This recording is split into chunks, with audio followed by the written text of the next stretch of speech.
കനത്ത മഴയിൽ വീടിന് മുകളിലേക്ക് മരം വീണ് ഉറങ്ങിക്കിടക്കുകയായിരുന്ന ഗൃഹനാഥന് ദാരുണാന്ത്യം. കണ്ണൂർ കൂത്തുപറമ്പ് കോളയാട് സ്വദേശി ചന്ദ്രനാണ് മരിച്ചത്. ഫെലിക്സ് വിവരങ്ങളുമായി ചേരുന്നുണ്ട്. ഫെലിക്സ്, എപ്പോഴാണ് ഈ അപകടം ഉണ്ടാകുന്നത്?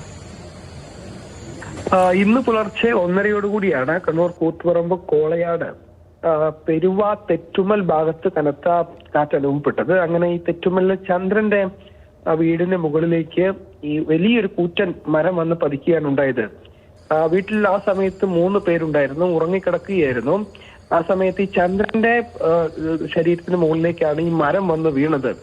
ആ സമയത്ത് ഗുരുതരമായി പരിക്ക് പറ്റി. പിന്നീട് കൂത്തുപറമ്പിലെ ആശുപത്രിയിൽ പ്രവേശിപ്പിച്ചു. പക്ഷേ ജീവൻ രക്ഷിക്കാനായില്ല. ഒപ്പം തന്നെ ഈ വീടിനോട് സമീപത്തുള്ള ഉന്നതിയിലെ രതീഷ് എന്ന ആളുടെ വീടിന് മുകളിലും മരം വന്ന് വീണിട്ടുണ്ട്. അതിശക്തമായ ചുഴലിക്കാറ്റാണ് പുലർച്ചെ 1 മണിയോടുകൂടി ഈ പ്രദേശത്ത് വീശിയടിച്ചത്. അങ്ങനെയാണ് വലിയ അപകടം സംഭവിച്ചത്. ഈ പരിസരം കണ്ണവം വനത്തോട് ചേർന്നുള്ള സ്ഥലമാണ്. ധാരാളം മരങ്ങൾ ഈ കാറ്റിൽ വന്ന് വീണിട്ടുണ്ട്. അതുകൊണ്ട് ഈ വീടിന് സമീപത്തേക്ക് ഫയർഫോഴ്സിന് മറ്റും എത്താൻ പോലും വലിയ കാലതാമസം എടുത്തു എന്നതാണ് ഏറ്റവും പ്രധാനപ്പെട്ട മറ്റൊരു കാര്യം. പോലീസിനും ആ സ്ഥലത്തേക്ക് അതിവേഗം എത്താൻ കഴിഞ്ഞില്ല. ഈ കൂറ്റൻ മരങ്ങൾ വെട്ടി മാറ്റിയതിനു ശേഷം മാത്രമാണ് ആ വീടിന് സമീപത്തേക്ക് ആളുകൾക്ക് എത്താൻ കഴിഞ്ഞത്. അവിടെ ഉണ്ടായിരുന്ന നാട്ടുകാർ ഈ ചന്ദ്രൻ എന്ന വ്യക്തിയെ അവിടെ നിന്നും എടുത്തുകൊണ്ട് ആശുപത്രിയിലേക്ക് ഏതാണ്ട് 1/2 കിലോമീറ്റർ നടന്നു പോകേണ്ടി വന്നു. അതിനുശേഷം വാഹനത്തിൽ കയറ്റിയാണ് ആശുപത്രിയിൽ എത്തിച്ചത്. പക്ഷെ ആ സമയത്ത് ജീവൻ രക്ഷിക്കാനായില്ല. ശക്തമായ കാറ്റ് ഇന്നലെ പുലർച്ചെയാണ് ഈ പ്രദേശത്ത് അനുഭവപ്പെട്ടത്. കണ്ണൂർ ജില്ലയിൽ പൊതുവെ മഴ കുറവാണെങ്കിലും ഈ ചുഴലിക്കാറ്റ് അതിശക്തമായിരുന്നു. അങ്ങനെയാണ് ഈ അപകടം സംഭവിക്കുകയും. കോളയാട് പ്രദേശത്ത് പറഞ്ഞതുപോലെ ശക്തമായ കാറ്റാണ് എന്ന് പറഞ്ഞു. കൂടുതൽ ഇടങ്ങളിലും ഈ രീതിയിലൊക്കെ വലിയ നാശനഷ്ടങ്ങളുണ്ടോ ഫെലിക്സ്?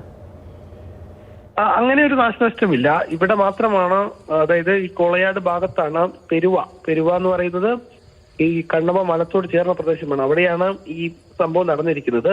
പൊതുവെ നോക്കുമ്പോൾ കണ്ണൂർ ജില്ലയിൽ മഴയുടെ ശക്തി വളരെയധികം കുറഞ്ഞിട്ടുണ്ട്. പക്ഷെ കാറ്റ് ഈ പ്രദേശത്താണ് ഇന്ന് പുലർച്ചയോട് കൂടി തന്നെ അതിശക്തമായ കാറ്റും ഉണ്ടായത്. അങ്ങനെയാണ് ഈ മരം പൊട്ടി വീണത്. ഏറ്റവും പ്രധാനപ്പെട്ട കാര്യം, ഈ വീട്ടിൽ ആ സമയത്ത് 3 പേരുണ്ടായിരുന്നു.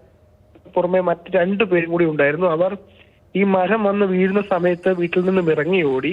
പക്ഷെ ചന്ദ്രൻ കിടന്നിരുന്ന മുറിക്ക് മുകളിലായാണ് ഈ മരം വന്ന് വീണത്. ഓടിട്ട വീടായിരുന്നു. അതുകൊണ്ട് മരം വന്ന് ഈ ചന്ദ്രന്റെ ദേഹത്ത് വന്ന് പതിക്കുകയാണ് ഉണ്ടായത്. അങ്ങനെ അബോധാവസ്ഥയിലായിപ്പോയി. പിന്നീടാണ് ഈ മരം വെട്ടി മാറ്റാൻ പോലും സമയമെടുത്തു എന്നതാണ്. കാരണം കൂറ്റൻ മരങ്ങളാണ് ആ പ്രദേശത്തുള്ളത്. ആ മരം വെട്ടി മാറ്റി ഇദ്ദേഹത്തെ പുറത്തെടുത്ത് ആശുപത്രിയിലേക്ക് എത്തിക്കുക വലിയ ദുഷ്കരമായിരുന്നു. പ്രത്യേകിച്ചും റോഡിൽ നിറയെ മരങ്ങൾ പൊട്ടി വീണ നിലയിലാണ്. വൈദ്യുതി ബന്ധം പോലും ആ പ്രദേശത്ത് ആ സമയത്ത് ഉണ്ടായിരുന്നില്ല. അങ്ങനെ വലിയ ബുദ്ധിമുട്ട് ആ നാട്ടുകാർക്ക് അനുഭവപ്പെട്ടു. അങ്ങനെയാണ് ഈ പരിക്കേറ്റ ചന്ദ്രനെ കൂത്തുപറമ്പിലെ ആശുപത്രിയിൽ എത്തിച്ചത്. പിന്നീട് ഇപ്പോൾ മൃതദേഹം തലശ്ശേരി ജനറൽ ആശുപത്രിയിൽ സൂക്ഷിച്ചിരിക്കുകയാണ്. എന്തായാലും വലിയ നാശനഷ്ടം ഈ പ്രദേശത്ത് ഉണ്ടാവുന്നുണ്ട്.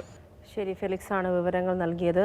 ആശുപത്രിയിൽ എത്തിക്കാൻ പോലും വലിയ രീതിയിലുള്ള പ്രയാസമുണ്ടായിരുന്നു. കൂറ്റൻ മരമാണ് വീണത്. ചന്ദ്രൻ ഉറങ്ങിക്കിടക്കുകയായിരുന്നു. ആ സമയത്താണ് കൂറ്റൻ മരം മുകളിലേക്ക് വീണ് മരണം സംഭവിക്കുന്നത്. വീട്ടിൽ മറ്റ് 2 പേർ കൂടി ഉണ്ടായിരുന്നു. അവർ ഓടി രക്ഷപ്പെടുകയായിരുന്നു. ഫെലിക്സ് ആണ് വിവരങ്ങൾ നൽകിയത്.